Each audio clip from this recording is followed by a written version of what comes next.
कलकत्ता की पहली दिन की ट्रेनिंग है। हमारे मेंबर्स को बता दो, ये हमारे मेंबर्स हैं। ये पहली बार हुआ है ऐसा कलकत्ता की ट्रेनिंग में कि मेरे पास अब मेंबर्स नहीं है, लेकिन फिर भी ट्रेनिंग हो रही है। एक और मेंबर को मैं आपको बता दूँ, एक मिनट पॉज कर। तो यहाँ पे एमडी वज़ीर जो कि चांदनी चौक से हैं, ये चिप लेवल का काम करते हैं लेकिन दूसरी फील्ड में, कंप्यूटर की फील्ड में है। क्या नाम है आपका? मिथुन विश्वास। मिथुन विश्वास। यहाँ पे ये दिनेश भाई दरभंगा बिहार से, पंकज भाई दरभंगा बिहार से। कितने सालों से काम कर रहे हैं? 15 साल से। 15 साल से। दिनेश भाई? 15-16 साल से। 15 साल हो गया आपको। आपको कितना टाइम हुआ है? कंप्यूटर फील्ड में मेरा तो हो गया 10 साल। टीवी का कोई एक्स्ट्रा नॉलेज नहीं है। और एमडी वज़ीर आपको वही 12-15 साल। 12-15 साल हो गए, मतलब एक्सपर्ट हो।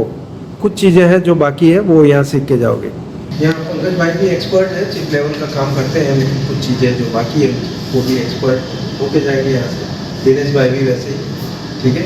वो खाली अलग फील्ड से। मिथुन विश्वास, मिथुन चक्रवर्ती, नाम तो सुना ही होगा। यहाँ पे आ जाते हैं अभी अब।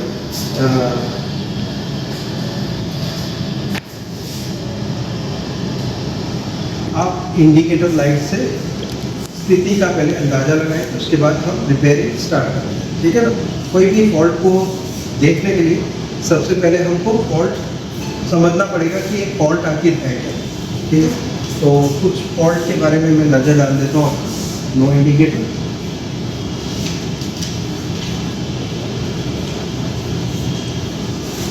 लो या dim indicator, dim red light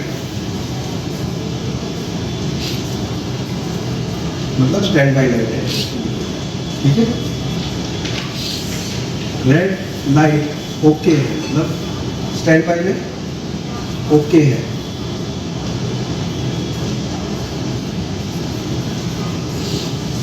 और या तो ऑनलाइन मतलब ग्रीन, सीधी ही ग्रीन आ रही है, रेड ओके ग्रीन नहीं, ग्रीन या ब्लू लाइट या जो भी लाइट है उसकी, या बंद होने की लाइट, डायरेक्टली डेड लाइट मतलब नो इंडिकेटर वाली, मतलब नो इंडिकेटर ये, ठीक है। उसमें सिंगल लाइट होती है इंडिकेटर लाइट, इसमें डबल लाइट होती है, रेड स्टैंड बाई के लिए और ऑन के लिए ब्लू या ग्रीन, ठीक है। तो लो इंडिकेटर, डिम इंडिकेटर के बारे में बता दूं पहले। ये आपको ये बता रहा है कि processor is not working, micro processor अभी काम नहीं कर रहा है। इसका मतलब ये नहीं है कि खराब है, काम नहीं कर रहा है, ओके। ये कंडीशन प्रोसेसर काम कर रहा है,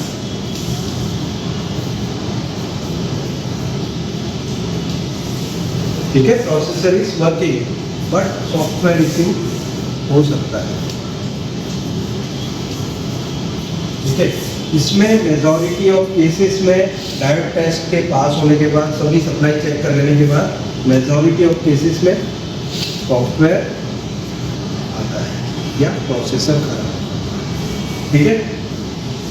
सब वोल्टेज चेक कर लिया है, डायोड टेस्ट में सब पास हो गया है, उसके बाद ठीक है, पहले सॉफ्टवेयर नहीं तो डिम इंडिकेटर में और नो इंडिकेटर क्या है, सभी सप्लायर ने चेक कर लिया, ओके है। कुछ स्टैंड बाई के बाद जो आती है, जो प्रोसेसर ऑन करवाता है, आपको अपने एनेबल पोर्ट स्लीप मतलब 3.3 दे के उसको आउटपुट निकलवाया, देख लिया कि आउटपुट जितना चाहिए उतना है, उसके बावजूद प्रोसेसर ऑन नहीं है, तो सॉफ्टवेयर या माइक्रो, ठीक है। अब रेड लाइट इंडिकेटर सॉफ्टवेयर के केसेस, प्रोसेसर वर्किंग फाइन, ठीक है, डायोड टेस्ट ले लिया, processor is working fine, software test, green या ब्लू लाइट, ठीक है, processor is working, micro processor is working, software software इसी, ठीक है, सॉफ्टवेयर का इसी।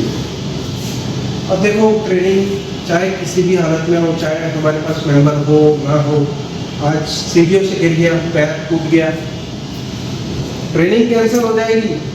अगर जो मेंबर कम हो जाते हैं, यहाँ तो टूट गए तो भी हम आ रहे हैं, ट्रेनिंग तो चालू रहेगी, चाहे वो कोई भी कंडीशन हो। पैसा नहीं है चलेगा, ट्रेनिंग चालू रहेगी। तो कोलकाता में नेक्स्ट जब भी ट्रेनिंग हो तो प्लीज़ याद रखिएगा कि ट्रेनिंग होगी। ऐसा नहीं है किसी के बोलने पर मत जाइए कि विनोद कैनी ने रिटायरमेंट ले लिया है। विनोद कैनी अभी भी वही शेर है, वो ऐसे ही धारता है, बस खाली आपको उनको थोड़ा मनोबल बढ़ाने के लिए यहाँ आने की ज़रूरत है, ठीक है। ऐसा नहीं है कि दूसरी ट्रेनिंग में भी यहाँ हो तो मेरा मनोबल ऐसे ही डाउन हो जाएगा, फिर काम का नहीं। तो यहाँ ग्रीन या ब्लू लाइट सॉफ्टवेयर की प्रॉब्लम, ठीक है। मैक्सिमम केस ये देखने मिलेंगे आप, ठीक है। इसके हिसाब से क्या रिपेयरिंग स्टेप है, मैंने बताया आपको क्या क्या है। रिपेयरिंग स्टेप क्या होगा मिथुन भाई? ग्रीन और ब्लू लाइट नहीं, पहले से हम देखेंगे ऊपर से। रिपेयरिंग स्टेप क्या क्या होगा? इंडिकेटर चेक करना है, नो इंडिकेटर, हाँ, उसके लिए रिपेयरिंग स्टेप क्या होगा? सॉफ्टवेयर सॉफ्टवेयर से पहले हमें प्रोसेसर को हाँ डायोड टेस्ट, लेकिन उससे पहले हमें सभी सप्लाई करनी है, जिसमें बायोस को जाने वाली सप्लाई, प्रोसेसर को जाने वाली सप्लाई चेक करनी। ऑन होने से पहले की, ऑन होने के बाद की, दोनों सप्लाई चेक करनी है। ऑन होने से पहले की सप्लाई को क्या बोलते हैं? Stand by supply. और ऑन होने के बाद स्विच सप्लाई, ठीक है। जो स्विच होती है प्रोसेसर ऑन ऑफ कमांड देता है, उसके बाद सप्लाई चालू, ठीक है। तो ये सब सप्लाई चेक कर लेने के बाद सॉफ्टवेयर, डायोड टेस्ट, सप्लाई सब चेक हो गई, उसके बाद सॉफ्टवेयर। सीधा धावा नहीं बोल देना है कि भाई हम तो सॉफ्टवेयर ही बदलेंगे, सीख लिया है विनोद कैनी सर से, हो गया रेडी, हम सीधा प्रोसेसर में बदल दो या सॉफ्टवेयर बदल दो, रिवॉल्विंग सीख लिया हमने, रिवॉल्विंग कर लेंगे, प्रोसेसर निकाल के दूसरी डाल दी। नहीं, ऐसा नहीं करना, ठीक है। पहले सप्लाई चेक करनी है, स्टैंड बाई सप्लाई ऐसे दिख जाएगी। ऑन करने वाली सप्लाई को फोर्सफुली एनेबल करके देख लो सारी सप्लाई बन रही है, उसके बाद फिर डायोड टेस्ट और उसके बाद सॉफ्टवेयर, ठीक है। Okay, ready. इस टाइप होगा आपके लिए, हमेशा सीधा कोई एक नतीजे पे नहीं पहुंचता है। तो अभी थॉमसन में एक सेट है जो कि 68 पिन की LVDS आउटपुट वाला है, ठीक है। उसके अंदर आप बोर्ड में कभी डेटा राइट करते हैं और राइट करने के बाद मतलब दूसरी आईसी में राइट करते हैं तो बोर्ड डेड हो जाता है। दूसरी EMM की आईसी में डेटा राइट करते हैं तो बोर्ड डेड हो जाता है। तो उसके लिए मेरा ये पूरा प्रैक्टिकल वीडियो है जो कि मैं आपको बता रहा हूँ। अभी मैं UFI बॉक्स के साथ ही बताऊँगा आपको कि किस टाइप की आईसी में आपको आईसी बचा के रखनी है, EMM की आईसी बचा के रखनी है। और कोई बोलता है कि काउंटर नंबर पूरी तरह कॉपी हो सकता है तो वो गलत है, ठीक है। वो भी मैंने ट्राई कर लिया इस वाले में कि 0 काउंटर नंबर से चलेगा नहीं, सेम काउंटर नंबर जब तक नहीं आएगा बोर्ड चालू नहीं होगा, स्टैंड बाई पे मतलब आपका रिमोट से भी चलेगा नहीं, स्टैंड बाई पे रहेगा। तो वो कौन सी आईसी है वो सब कुछ मैं अभी आपको वीडियो के थ्रू समझाने वाला हूँ। EMMC की जो हम रीड एंड राइट प्रोग्रामिंग सब करते हैं उसकी बहुत ज़ोरदार बारीकियाँ जो है वो मैं अभी बताने वाला हूँ, जो डिटेल जिसमें आप काफ़ी बार फंस जाते हो।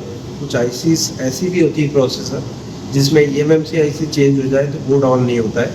तो कहाँ आप बच सकते हो उसके लिए मैं आपको इस वीडियो में बताऊँगा कि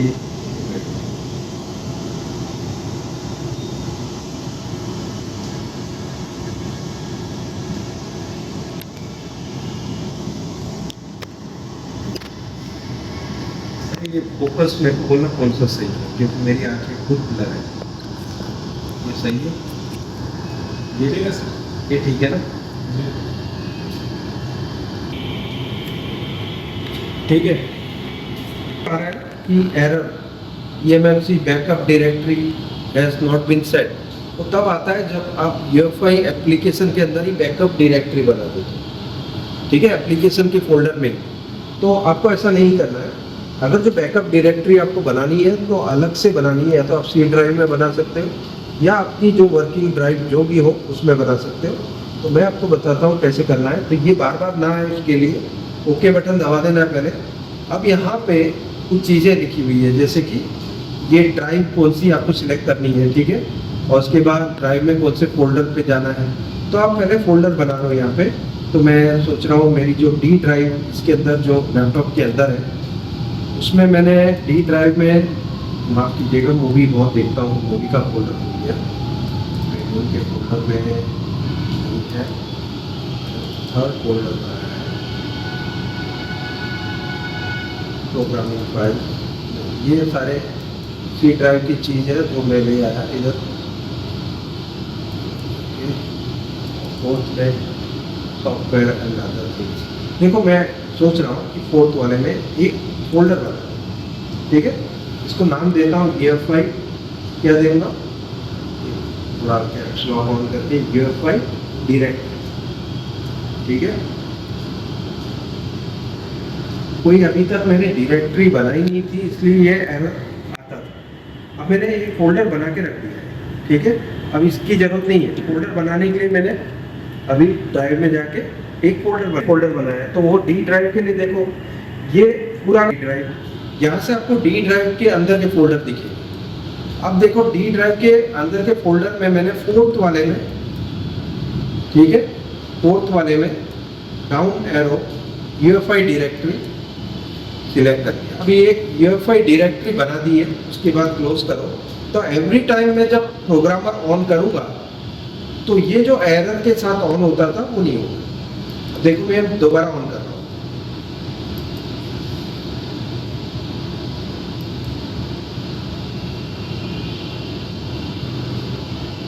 ये वेरीफाई स्मार्ट कार्ड और ये सीधा चालू हो गया, ठीक है, एरर नहीं है।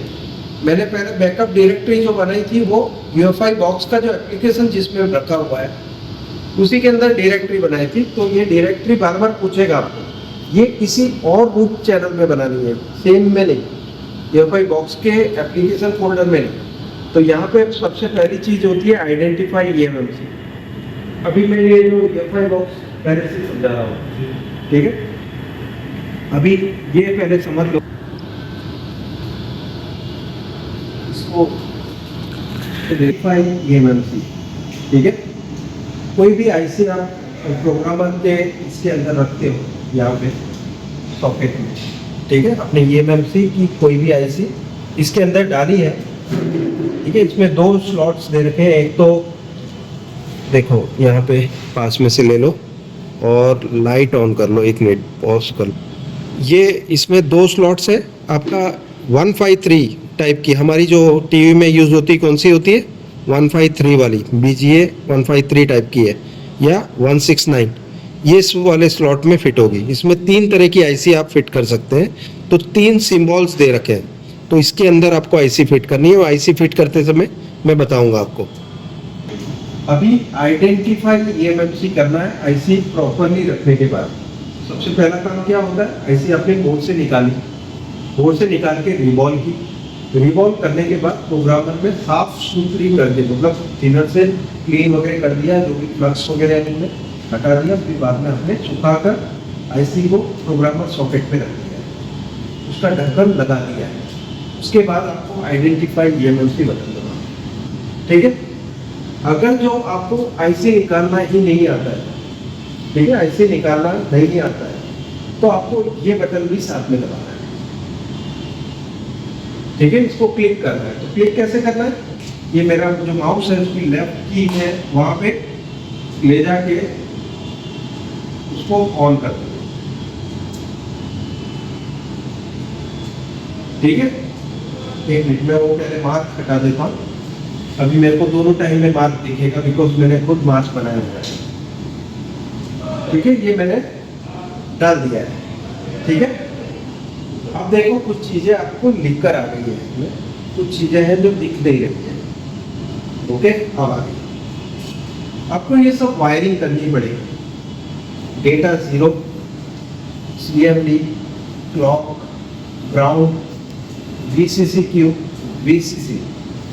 आखिर ये है क्या, ये जानने के लिए हमको EMMC IC में डिटेल में जाना पड़ेगा।